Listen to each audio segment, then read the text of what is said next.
So, ma'am, that day we were just discussing that everybody has some relationship problems. Few feel that that is small for them, few feel that is huge for them. So, according to you, what are the most common relationship problems? Well, actually, relationships are very complex. So each to his own. So we have to kind of study the case and understand as to what that person is going through at that point of time. But if I was to sum up the most common and generic in nature relationship problems, then the first one, of course, is expectations. So there are expectations and expectations from each other, and they are unmet. And unmet expectations can lead a relationship into complete and utter despair. First and foremost, because it is unrealistic. We have grown up having a fairy tale syndrome around us, and we believe that this is how a fairy tale-ish our lives with the partner will be. And so they are unrealistic. And the first thing that you need to do is to tweak them to your reality, because it all sounds very good in the books, in the stories, in the movies that we see, but may not happen in real life. So unrealistic expectations, one. Two, unclear. Unclear expectation is when at one point you want this, then you've changed your mind and you're not sure as to what you want. It's not about changing. At times I want my space, at times I don't want my space. So unclear expectations also leads the other person in a confused state. And the third, the most important one, is unexpressed.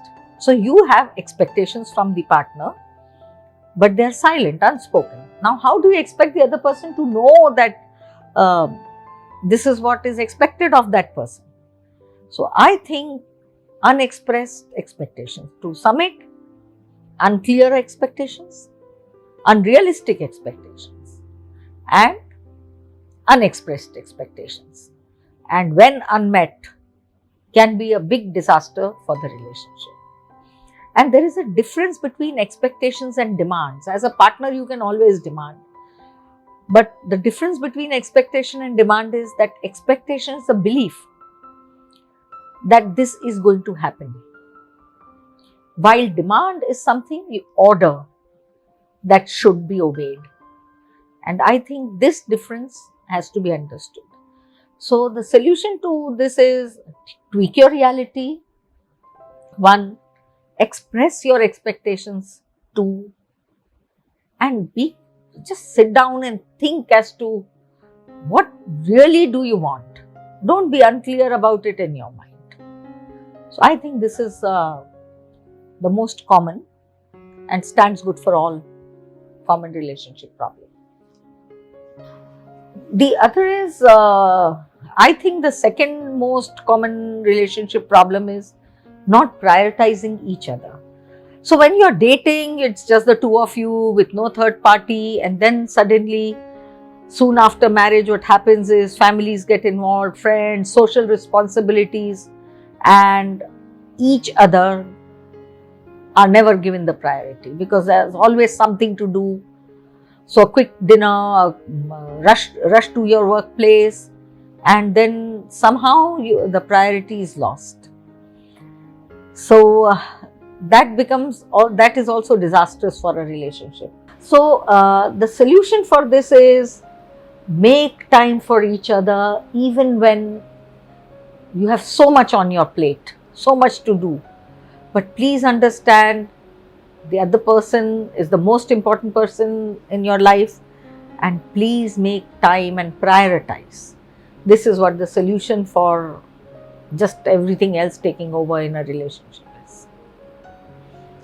The third is not consulting each other.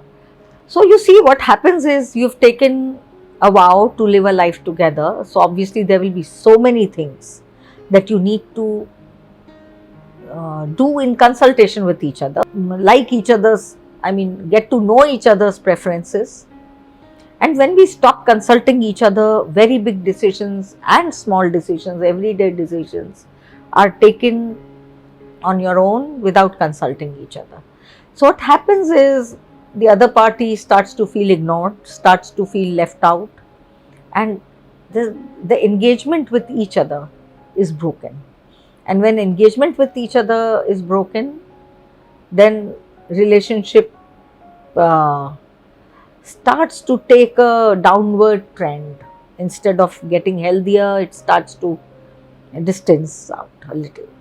Particularly when you are thinking of taking up a new job, shifting places, buying a house, taking a holiday, these are things which you are doing together, and those are definitely things which you need to sit down, take into consideration what the other person wants, likes, prefers, and then decide. Even small things like are we meeting a friend for dinner or not? Now look at it like this: I am just not up to the mark today. I am not feeling up to the mark, but you wish to have a dinner out with your friend. So you have to talk to each other. Can we go out together, and should we do this together? So a person wants to meditate and the other person wants to party. Now how do we combine that? So nothing except consultation, consulting each other. What is it that you want to do today? I think that goes a long way. So indirectly, when I say consulting, the word consulting may not sound right. Communicate, communicate, communicate about your priorities, about what you'd like to do, and just about everything, big and small. The fourth is boredom. I think what happens is just doing the same thing, the routine, day in, day out, and somehow the spark is lost. We're bored of each other. There's nothing that excites us. Not even going out for dinner or not even going out for a movie excites us anymore. And so you need to add the spark. You can't let the relationship die because of boredom. So you need to just bring something to spice it up, to create a spark in that relationship.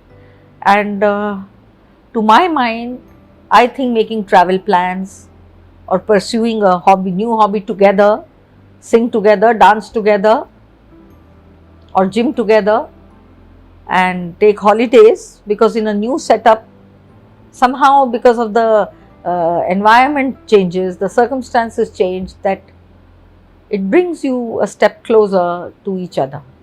And it's unfortunate, but we just get so involved in everyday matters that boredom seeps in. And ennui is not something which a relationship should die off.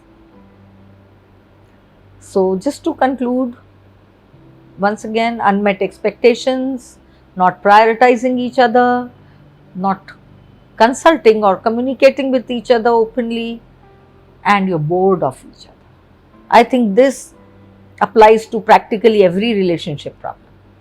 And then, of course, there would be specific issues, which is individual that applies more to the individual relationship. So that, as and when we address the issue after hearing the case, but this stands good for all, I think. So thank you, ma'am, for throwing light on these problems. I hope that this helps with like to other people whenever they come for counseling to us. Thank you so much. Welcome anytime, Purva, and I hope this goes a long way in you being able to help others. Thank you as well.